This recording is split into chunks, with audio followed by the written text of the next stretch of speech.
Hello good morning welcome to the channel. My name is Tarun Gandhi. पहले global market से शुरुआत करते हैं, starting with the US market. कल यूएस मार्केट्स में सीपीआई के नंबर, इन्फ्लेशन नंबर्स आए, जो कि लाइफ टाइम मतलब बहुत सालों के बाद इतना ज़्यादा इन्फ्लेशन आया है, almost 7% on a year on year basis. उसका हमने इनिशियल मार्केट, जब मार्केट ओपन हुआ वहाँ पे प्रेशर देखा, बट क्लोज होते होते फिर माइल्डली पॉजिटिव क्लोज हुआ यूएस मार्केट्स, जहाँ पे it was led by the technology stocks and material stocks. Asian markets की हम बात करें तो एशियन मार्केट्स भी मिले जुले से ट्रेड कर रहे हैं, जहाँ पे हम देख रहे हैं कि Nikkei is showing a cut off almost like a percent. Hang Seng एक अच्छा पॉजिटिव संकेत दिखाई दे रहा है। शांघाई थोड़ा नेगेटिव है, और SGX Nifty at this point of time is showing a uptick of more than 100 points. So एक मिला जुला सा मार्केट है। हर मार्केट अपने ही रीजंस के वजह से ऊपर या तो नीचे ट्रेड कर रहा है। ब्रेंट क्रूड की बात करें तो ये एक बहुत ही ज़्यादा एक प्रॉब्लम है, जिसके वजह से इन्फ्लेशन के नंबर्स इतने ज़्यादा आ रहे हैं। Brent crude is almost like now 84.68, सो $85 के आसपास आ गया है। फिर से ऑलमोस्ट ये नियर टर्म जो हाई बनाया था $85 के आसपास, वहीं वापस आ गया है, जो कि एक खास करके इंडियन इकोनॉमी के लिए एक कोई पॉजिटिव साइन है नहीं। गोल्ड की हम बात करें तो गोल्ड ने स्ट्रेंथ दिखाया, 1826 पे आ गया है पर आउंस। रुपी स्टेबल था, कल फ्लैट मार्केट था, रुपी में कोई ज़्यादा वॉलेटिलिटी थी नहीं, तो अभी भी 74 के नीचे ट्रेड करा, which is a very good sign. 7391 पे क्लोज आया है कल। Even though the markets did well, हमने देखा है एफआईआई ने ऑलमोस्ट 1000 करोड़ की बिकवाली की है, उसके सामने डीआई ने खरीदारी की है 1332 करोड़ की। और 10 ईयर जीसेक आया है 6.59 पे, ऑलमोस्ट 6.6 पे आ चुका है। ये जो आने वाले समय में मुझे यही लगता है, जो इन्फ्लेशन एक बहुत बड़ा इशू हो सकता है, not in just in India but world over. सब जगह पे most of the central governments are focusing on increasing the interest rate so that they can bring down the inflation. So वही हाल इंडिया का भी है। हमने ऑलमोस्ट 40-50, ऑलमोस्ट 45 बेसिस पॉइंट का अपटिक देखा है in the 10 year G Sec. From 615 it is come up to 660। So उतना ही ज़्यादा हिट हमने बॉन्ड प्राइजेस पे देखा हुआ है। तो ये एक हमें देखना होगा कि इसका असर डायरेक्टली फिर इक्विटी मार्केट पे भी आता है। ये इमीडिएटली दिखाई नहीं देगा, बट आने वाले दिनों में, क्योंकि अभी देखिए बजट रैली हो रही है, प्री बजट रैली हो रही है। बजट में मोस्ट ऑफ द न्यूज़ अगर फैक्टर इन होता है, कोई पॉजिटिव नहीं आता, तो फिर तो हम पोस्ट बजट थोड़ा सा वीकनेस हम देखेंगे फिर से मार्केट में। निफ्टी की बात करें तो निफ्टी ने कल अच्छा खासा ब्रेकआउट के बाद, एक कंसोलिडेट करने के बाद फिर वापस अच्छा खासा अप मूव दिखाया। तो अब इम्पोर्टेंट जो सपोर्ट रहेगा वो 18,000 का रहेगा, और रेजिस्टेंस रहेगा 18,400 के आसपास। मुझे लगता है यहाँ पे हम जो 18,600 का जो लाइफ टाइम हाई था अभी तक का, वहाँ पे थोड़ी बहुत प्रॉफिट बुकिंग आ सकती है। और लास्ट हम 10-12 दिन से देख रहे हैं कोई भी एक सिंगल डे का भी करेक्शन आया नहीं है, इन खास करके बैंक निफ्टी में। तो वहाँ पे बैंक निफ्टी कुड रिट्रेस, आज वीकली एक्सपायरी भी है, तो बहुत ज़्यादा वॉलेटाइल भी हो सकता है आज के दिन। कल आईटी के रिजल्ट्स भी आए, विप्रो ने बिलो एस्टिमेट्स अपने रिजल्ट्स पेश किए, इन्फोसिस ने बहुत अच्छा रिजल्ट पेश किया, और टीसीएस ने अपने मार्जिन्स को थोड़ा बहुत बीट नहीं कर पाया। बट एक अच्छी चीज़ है, उन्होंने जितना भी कैश अपने बैलेंस शीट पे था वो यूज़ कर रहे हैं बाय बैक के लिए। So they are buying back their shares from the share holders at 4,500 rupees. Obviously उसका डेट अभी आने वाले दिनों में पता चलेगा कि क्या डेट है।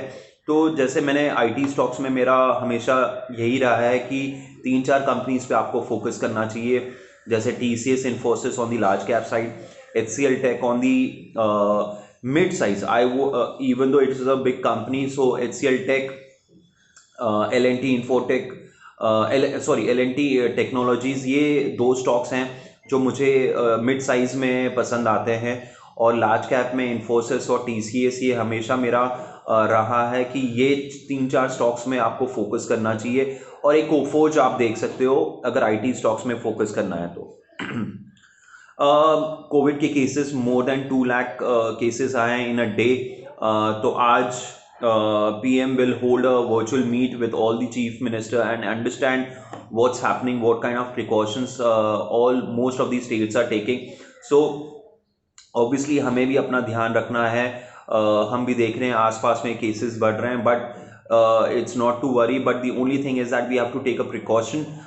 So mask on, safe distance रखना है, सैनिटाइज अपने आपको अपने हाथ को करते रहिए। सो ये एक इम्पॉर्टेंट मैसेज हमेशा लोग देते हैं, but most of the people have taken this thing as granted. IIP के नंबर्स कल और CPI के नंबर्स इंडिया में भी आए। IIP का number for November it came at 1.4%, और CPI का इन्फ्लेशन आया है 5.59%, which is almost like a 5-month high. So inflation धीरे धीरे इंच अप हो रहा है, but it is lesser than the estimate of 5.8%। So yes, it's a positive, but in a directionally अगर हम बात करें तो इन्फ्लेशन धीरे धीरे ऊपर ही जा रहा है, जो कि इंटरेस्ट रेट को बढ़ाने के लिए एक रीजन मिल जाएगा कि इंटरेस्ट रेट बढ़ाना चाहिए बाय द RBI।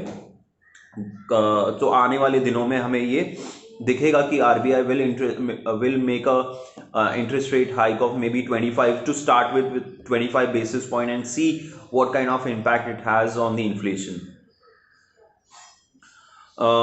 अभी बात करते हैं स्टॉक्स की। स्टॉक्स में कुछ स्टॉक्स आप देख के चल सकते हो, स्टार्टिंग विथ KNR कंस्ट्रक्शंस। एक अच्छा खासा कंसोलिडेशन के बाद अब ये ब्रेकआउट के लिए फिर से रेडी हो रहा है। कंस्ट्रक्शन स्टॉक्स में मुझे फिर से मैं दोहराऊंगा, 2 स्टॉक्स पसंद है, एक लार्ज कैप में L&T एंड मिड साइज में KNR कंस्ट्रक्शंस।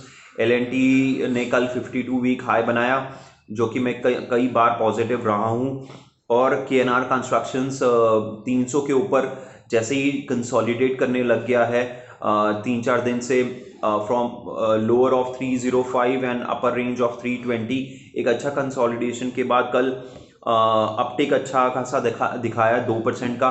तो मुझे लगता है ये 320 के ऊपर एक बार ऊपर चलने लग जाए तो हम 340, 350 बहुत ही जल्दी आते हुए देखेंगे। सो KNR construction is one stock. उसके साथ साथ HCL के रिजल्ट्स भी आएंगे, मेरे ख्याल से कल 14 को उनके रिजल्ट्स आएंगे post market hours. So HCL tech में आपको नज़र रखनी चाहिए। मुझे लगता है काफ़ी as compare to the other IT stocks ये एक सस्ता IT स्टॉक है, कंपेरेटिवली सस्ता स्टॉक है, बट ये कुछ दिनों से अच्छा खासा चला भी है। हमने ये मेंशन किया था 1150 पे, आज 1350, जो मेरा इवेंचुअल टारगेट था वो भी आ गया है। बट अभी भी किसी का लॉन्ग टर्म व्यू है तो HCL टेक लेके चलना चाहिए, ये दूसरा स्टॉक रहेगा। तीसरा स्टॉक है डिफेंसिव प्ले में हिंदुस्तान यूनिलीवर। बहुत ही अच्छी बात है कि ये 2400 के आसपास कंसोलिडेट कर रहा है। मेरे ख्याल से 2420, 2430 के ऊपर जैसे ही ये ब्रेकआउट देता है तो यहाँ पे एक अच्छा खासा मूव हो सकता है towards 2500, 2600 also in weeks to come. So एक अच्छा बड़ा स्टॉक है, परसेंटेज वाइज में आपको इतना ज़्यादा नहीं लगेगा, बट इतनी ज़्यादा रैली होने के बाद in a very short period of time हमेशा हम ये सोचते हैं प्रॉफिट बुकिंग कब करनी चाहिए। जब प्रॉफिट बुकिंग का अभी मौका मिल रहा है, आपको धीरे धीरे प्रॉफिट बुकिंग करनी चाहिए। जहाँ पे एक हाई बीटा काउंटर्स है वहाँ पे आप धीरे धीरे कम कीजिए और अपनी पोजीशंस अच्छे quality, high quality stocks and low beta stocks में आपको इन्वेस्ट करना चाहिए। सो HUL is one of them. Reliance ने कल देखिए 2.5% का 2.67% का अपमूव दिखाया। फाइनली 2500 के ऊपर ये क्लोज आया है 2520। आज ये अगर 2500 को थोड़ा रिट्रेस होके अगर उसके ऊपर क्लोज देता है तो मुझे लगता है ये फ्रेश ब्रेकआउट है रिलायंस के लिए। It can go up to 2650 to 2700। So Reliance पे मैं बहुत बहुत बहुत ज़्यादा पॉजिटिव हूँ। ये चौथा स्टॉक है। DLF रियल एस्टेट में दो स्टॉक्स मुझे पसंद आते हैं, DLF और India bulls real estate, which is around 174 175। मेरे ख्याल से 180 85 का जैसे ही रेजिस्टेंस ये ब्रेकआउट करता है तो ये 200 के ऊपर जाने के लिए रेडी है। 225 से लेके 240 का in a weeks, few weeks down the line ये इसके टारगेट्स अचीव हो सकते हैं। और फाइनली L&T, ये मैंने मेंशन किया है। तो ये 5-6 ऐसे स्टॉक्स हैं जो जहां पे आपको अपनी पोजीशन बनाई रखनी चाहिए। और मुझे लगता है कि अच्छा खासा रैली हुआ है 8-10 दिन में, तो थोड़ा सा आपको अपनी पोजीशन लाइटन करनी चाहिए। ये एक कॉशन की तरह आप लीजिए, ना कि ऐसा कोई पैनिक की तरह, बट आपको पोजीशन हमेशा भी थोड़ी लाइट रखनी चाहिए आने वाले दिनों के लिए। सो अगर वीडियो आपको अच्छा लगा तो प्लीज़ लाइक एंड सब्सक्राइब कीजिए और अपने फ्रेंड्स, फैमिली और ग्रुप्स में शेयर कीजिए। और अगर आपके कोई फीडबैक्स और कोई क्वेरीज है तो please mention in the comment box. We'll be more than happy to answer those queries. So thank you so much.